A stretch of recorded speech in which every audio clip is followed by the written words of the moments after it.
welcome into another video. I'm Justin from Whispering Hope Ranch Ministries, and today's the day. We've had lots of rain delays. We had a few more repairs we had to make to the hay bine you see behind me that we didn't expect. We started cutting a little bit of hay and then quickly realized there were some more problems that we had to correct. So that required some more downtime, some parts ordered, but we're excited to get going and get this moving. So today's the day that we are going to start cutting hay. And so you'll see behind me the tractor and the hay bine all hooked up and ready to go. The horses are hungry, so we got to get this moving. So I'm excited to take you inside the cab of the tractor as we cut some hay today. I'll be just riding shotgun, and my dad is going to be the operator, and you'll see him on camera here in a few minutes. So stay tuned, and we're excited to bring you along the journey. Here we are, we're on our way to get going on the hay, and we just now got finished hooked up, got a few more things fixed, and now we're getting ready to roll. So stay tuned, we'll give you some footage just to show you what it looks like.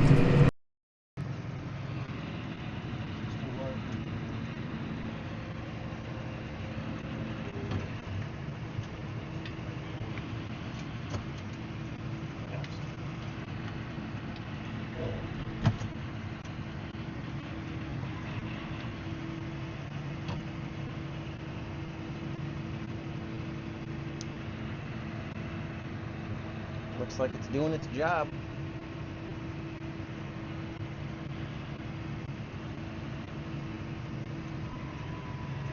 Alright, this is actually our first time cutting with the new setup, the new tractor, so it's going to be a little slow going as we're kind of learning the new equipment.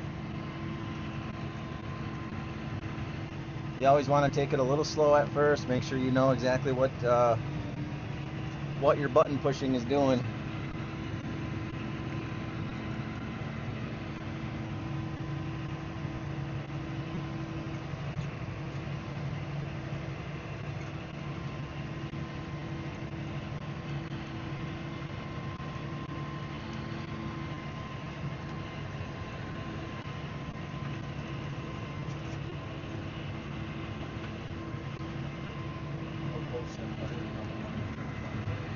So you can see his hand is on one of those hydraulic levers. One of those levers will pivot the whole hay bine, and one of the other levers will lift it up and down.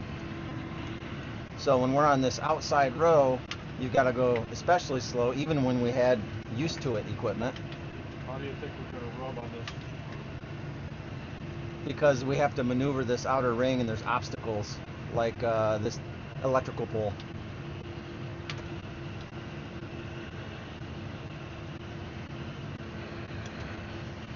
So you can see him back there, he's rotating that disc bind so that we can fit between this space.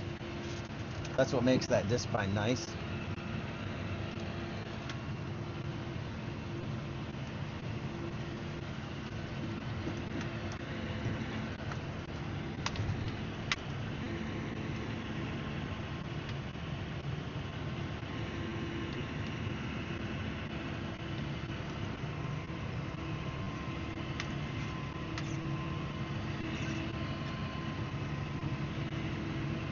And the disc bind looks like it's cutting just fine back there.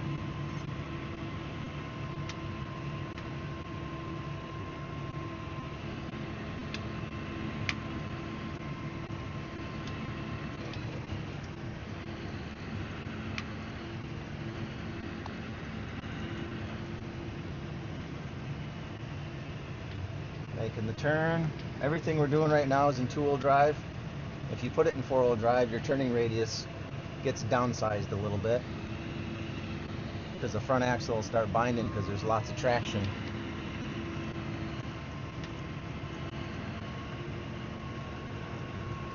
So as you can see right here, we're moving about 3.4 miles per hour on the first row. That middle number is the RPMs. Not the RPMs, it's the PTO speed. So this disc bind is rated for 1,000 PTO, but we're moving kind of slow on this outer ring, and because it's the new tractor, so we're just taking her easy.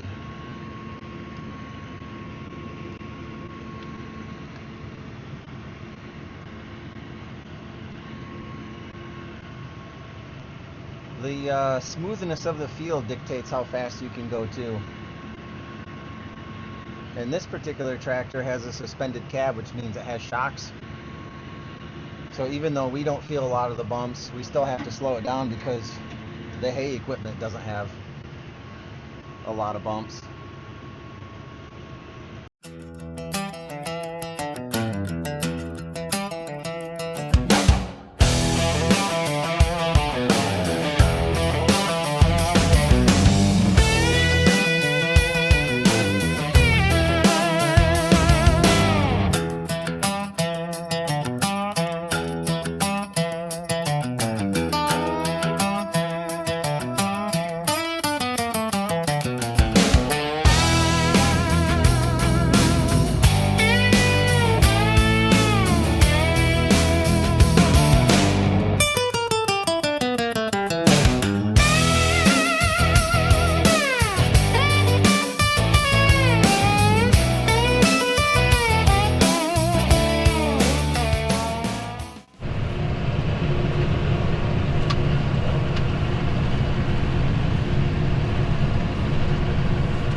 Definitely straddles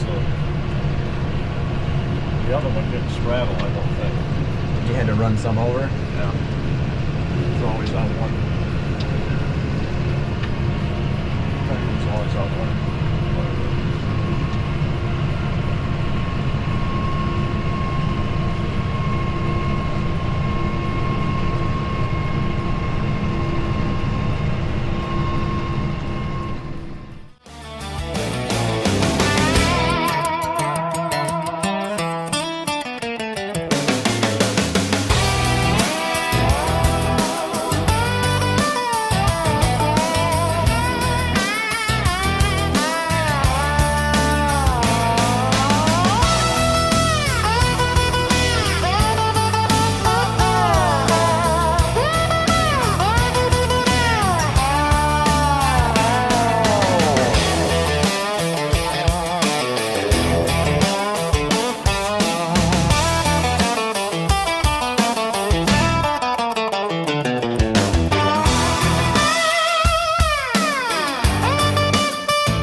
All right, he's coming down the pipe.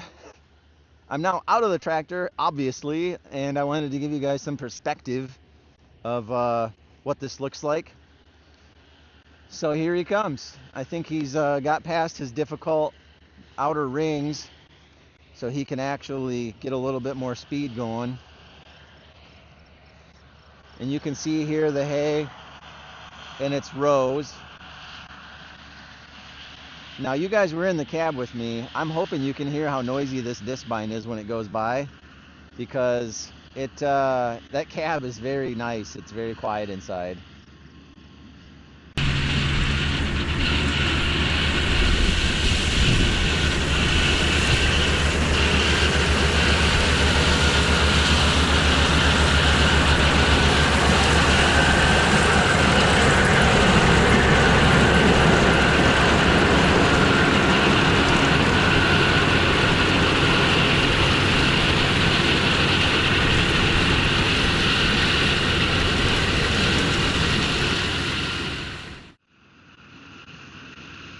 So the knives cut it.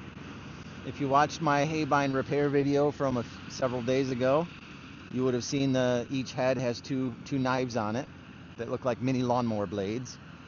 And then after it's cut, it gets picked up and then rolled through what's called the conditioner, and that squeezes it, and that helps the curing process. That helps it dry out faster.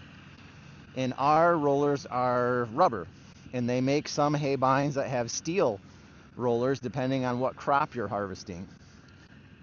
So pretty commonly and traditionally, if you're doing hay, your conditioner rollers are going to be rubber. So that's the process. And then this hay has to sit out. If we were going to bale it, this particular field we're not going to bale because there's just a lot of weeds in it. There is some good, but it's ready for a reseed. But we're not going to be tackling that project this year because it's very expensive. For a spot like this, it would probably cost somewhere between $6,000 and $8,000 probably to reseed it. So, and that would hopefully last with maintenance maybe 7 to 10 years. So, but anyway, back to the process. The haybine puts it in these rows right here, and then we have to let it sit for about 2 days, 2.5 days, as long as it doesn't rain. And then at that point, the hay would cure enough where we can take our hay rake and we take 2 of these rows and we combine them and put them into one. And then after they've been raked into a combined row, then that's when the round baler will come out, pick it up and put it into a bale and wrap it up, and then it's ready for horse consumption. But the whole process takes we need 3 days of good weather to actually bale a field. Now there is some things you can use, equipment that we don't have yet. There's something called a hay tedder, and what that does, it's kind of like fingers that goes down and grabs the hay and kind of like spreads it out real thin, and that speeds up the cure process also. And on some fields, not this one because it's not thick, on thick fields you need to ted the field even if you have enough sunshine to cure it, just because it's so thick the sun cannot get to the bottom of that row because there's such thick hay. But not this field. This one's a little thin. This one was reseeded probably around 10 years ago, and so over time the weeds just get to it. So that's pretty much how the hay process works. I wish I had a better field to show you. We do have a lot of good hay fields, but this one, obviously because we're so close to home, we like to cut at least one field that's close to home to make sure we got all the kinks worked out. I'm glad we did, because we did end up having some problems with the haybine. So we like to give everything a good test shakedown before we get mobile and get on the road, because many of our fields, almost all actually, are not super close to where we are. And so once you start roving away from home, that gets you away from tools, torches, welders, all the things that you might need to do a repair. So we like to try to make sure we know what we're into before we really get kicking off and get away from home.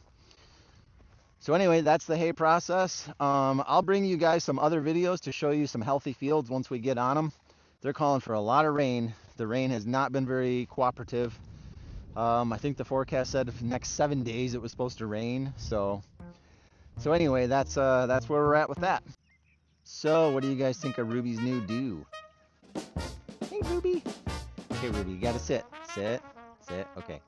Stay. Let's model appropriately. Do a little side profile. Okay, you guys tell me what you think of her new cut.